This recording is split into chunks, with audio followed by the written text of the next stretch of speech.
Welcome back to the SoCal Dog. And on this episode, I'm going to do a review of this Wefoka dash cam.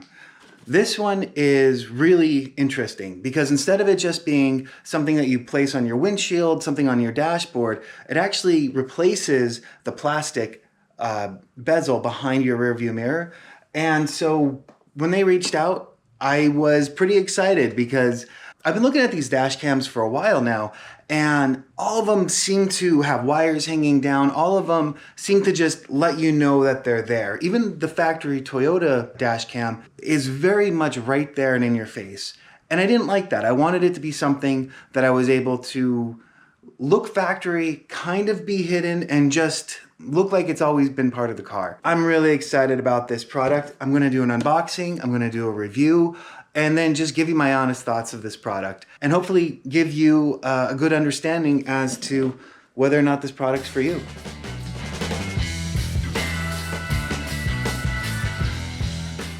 So the feel of the box is really good. They put the extra work into the packaging to make sure that the product itself made it safely. Opening it up, it looked really good. Everything was packaged nicely. You're able to see here's the wiring harness, an extra USB. The pry tool worked out really good. I used that a lot more than I expected. This is the rear facing camera, and again, it was nicely packaged. The cables, everything felt very quality. The white gloves were a very nice touch. I didn't use them, but they were a nice touch. The unit itself, it was packaged very nicely. Everything looked really good. And as you can see, the plastic was great. Moving on to the instructions, they were more valuable than I expected. There was a little troubleshooting on there. It also had the username and password for the app. And installation was actually only 4 steps. It would pop it out, install it. I get to that later in the video. I wanted to take a second and just show how similar the black of the Wefoka unit is compared to the original. And here I want to show the original compared to the Wefoka and show how much smaller the opening is on the Wefoka unit. You literally push it forward. That's it. That's all I did. I pushed it forward and it popped right just like that. And then this piece, oh my goodness, this is this is too easy. There's just 2 little tabs, 2 little oh my goodness, these 2 little tabs right here and right here, I just pushed them in a little bit and this whole piece comes down. I want to connect the GPS antenna and then use the other wire. Sorry, I'm holding the camera. Using this other wire here to connect up to the other lead. And then I'm just going to run this cable from the front of the car to the back of the truck while I figure out where I want to put the rear facing camera. So next, we disconnect this.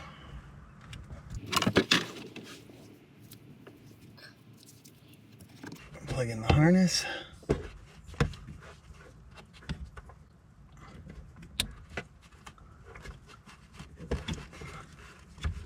And then all of this, we're just going to tuck in right there. Here you can see me plugging in the camera into the wiring harness. So we got the camera, we've got this.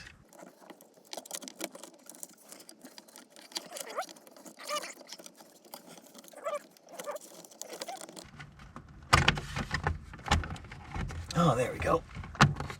And then we just pop it right back into place. That's it. There it goes. All right, so you'll feel a pop on both sides.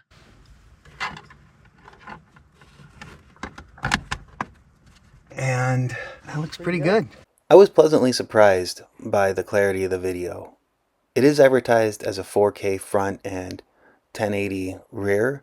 This is with the GPS connected, and you're able to see that it has the GPS coordinates and the speed that you're going at the bottom of the screen.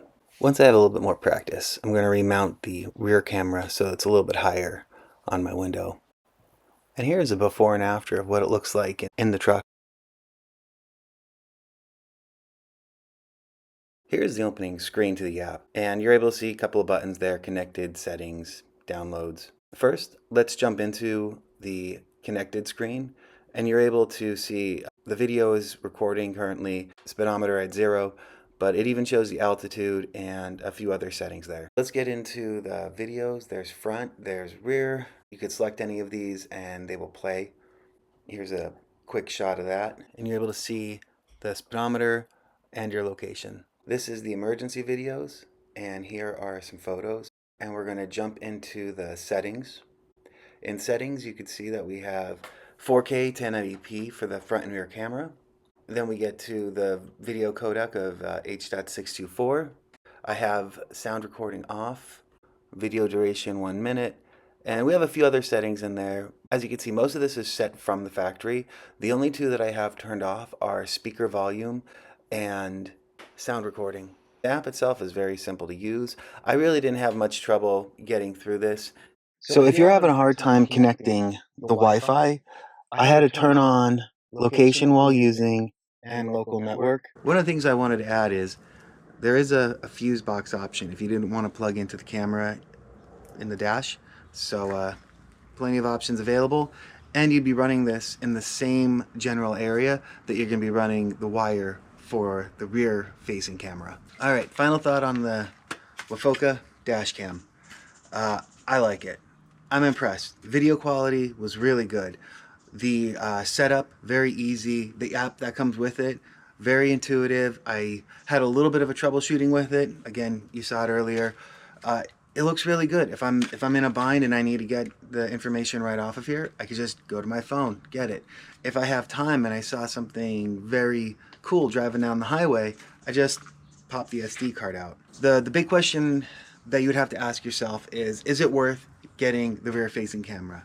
If I had an SUV, the Toyota RAV4, something where it's able to point right out to the back, or if I had a cap on the Toyota on my Tacoma, it'd be a no-brainer. Absolutely yes. If I'm just going out and buying this thing on my own, I think I'm just buying this unit itself. I love the design. I love how integrated it is. I love how invisible it is. Nobody's going to hop in your car and even see it. It's just there. It's invisible. And if you want it to record audio, you can have it record audio. If you don't want it to, tell you every time that it turns on, you're able to mute that. So, yeah, I'm impressed. This is going to stay on the vehicle. And thanks for watching.